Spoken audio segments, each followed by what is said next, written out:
Milagro de Amor, conducido por Monseñor Emilio Berlí, arzobispo emérito de Yucatán. Desea adentrarte más al conocimiento del encuentro con Jesús sacramentado para descubrir la riqueza que hay en su cuerpo y en su sangre. Seguimos, como siempre, nuestras reflexiones sobre la Eucaristía, que ya ven que es la temática que nosotros tenemos centralizada, focalizada. Así es que muchísimas gracias a todos los que nos escuchan. Reflexión sobre el cuerpo y la sangre del Señor. Un joven me platicó una vez que había asistido a una misa según el rito tridentino en latín, al estilo antiguo, y me aseguraba que se había extasiado, que le gustaba mucho, que qué ganas que tuviéramos más misas de esa forma celebradas.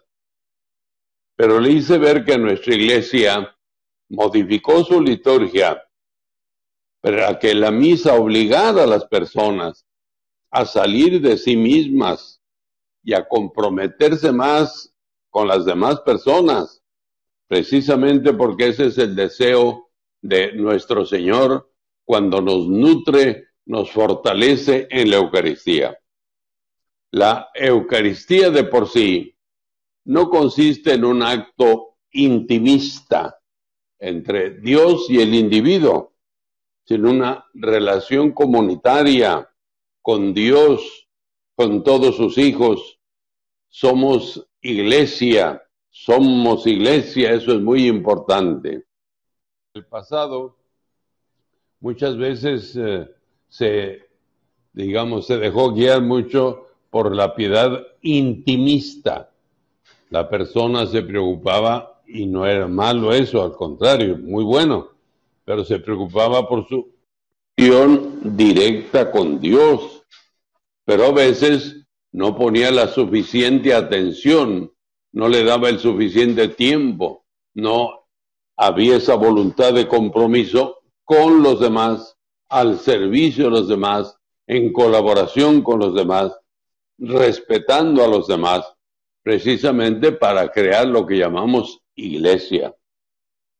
Nuestra Eucaristía, en el mundo actual, en el momento actual, busca por todos los medios revivir las Eucaristías gozosas y fraternas de los primeros siglos, de los primeros cristianos, en donde reinaba el verdadero amor y la vivencia alegre de la presencia de Jesús en medio de la comunidad.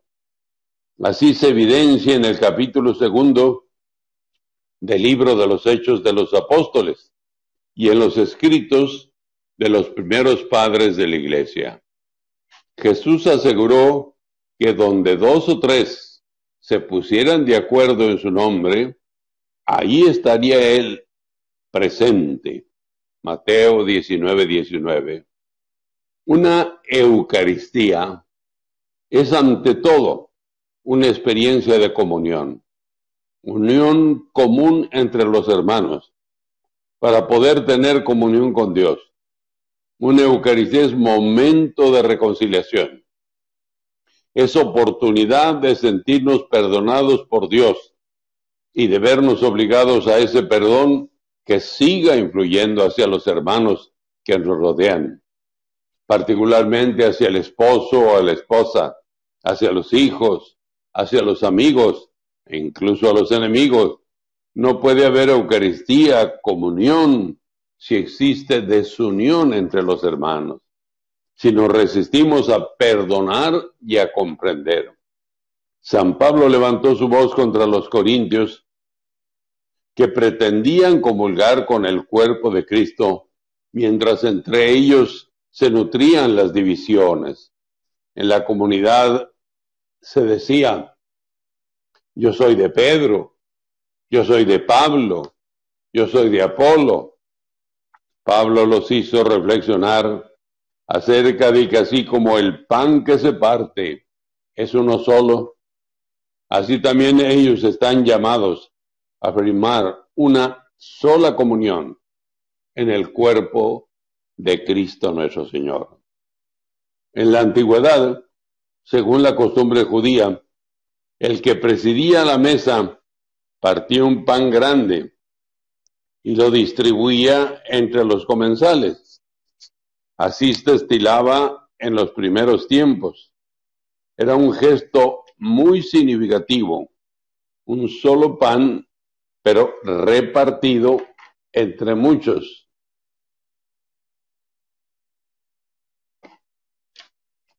La copa de vino se iba pasando de uno a otro. Todos bebían de ese mismo cáliz. Este rito se ha perdido lastimosamente. Un solo pan, una sola copa. Todo el rito llevaba a formar una comunidad, pero una comunidad no solo de cercanía, sino de comunión. No se puede pretender comulgar con Dios si antes no hemos hecho todo lo posible para comulgar con los hijos de Dios. Este es un aspecto que deja mucho que desear todavía en la celebración de nuestra misa. Durante algunas, nuestras gentes se acostumbraron a ser un poquito más como espectadores. Todo lo hacía el sacerdote. Él leía, él cantaba, se hacía todo en la lengua latina. Naturalmente, los demás debían de permanecer en silencio. Los feligreses repetían, se puede decir, mecánicamente frases que pues entendían a medias porque estaban en latín. Todo este ritual quedó ya relegado por algo que tuvo que cambiar el Concilio Vaticano II. Precisamente acostumbró a la gente a hacer asamblea viva, asamblea de comunión, reunión de hermanos para alabar a Cristo nuestro Señor y con Cristo, por Cristo y en Cristo, a Dios nuestro Padre. En la actualidad estamos luchando para reeducar a nuestros feligreses. Estamos buscando que aprendan a ser participantes de la Eucaristía, no simple espectadores. Las Eucaristías de los primeros cristianos eran muy participadas.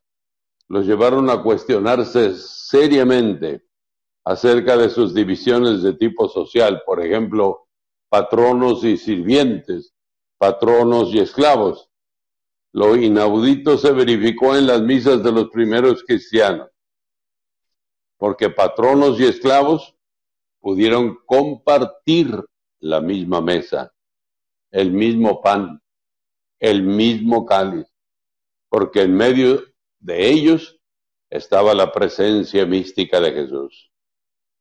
Las Eucaristías vivenciales y participadas llevaron a las primeras comunidades cristianas a naturalmente evolucionar su sistema de vida. Los que tenían más vendían sus posesiones para que nadie en la comunidad pasara por graves penurias económicas. Así lo dice Hechos de los Apóstoles 4:34.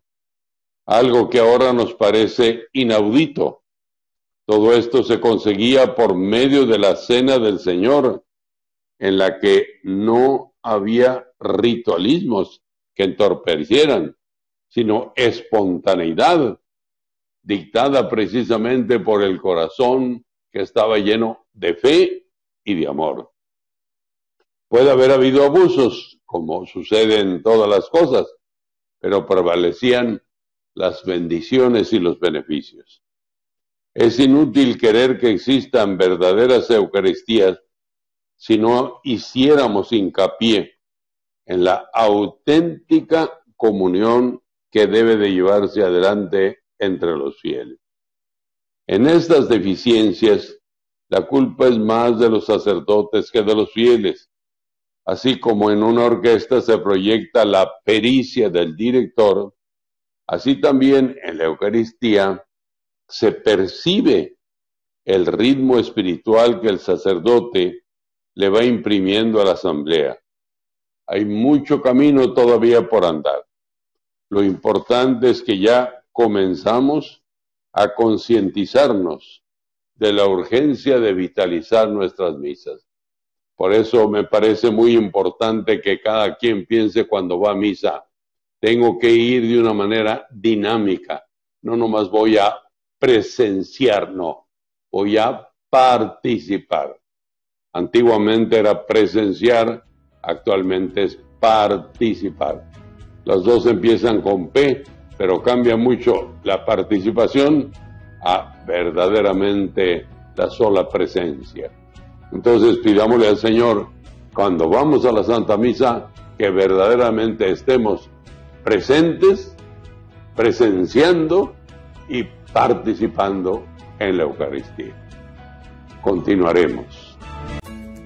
Si no quieres perderte de todos los programas, solo descarga la aplicación gratuitamente y no te pierdas de esto y más a través de la aplicación de Guadalupe Radio, siempre pensando en ti para tu gran formación espiritual.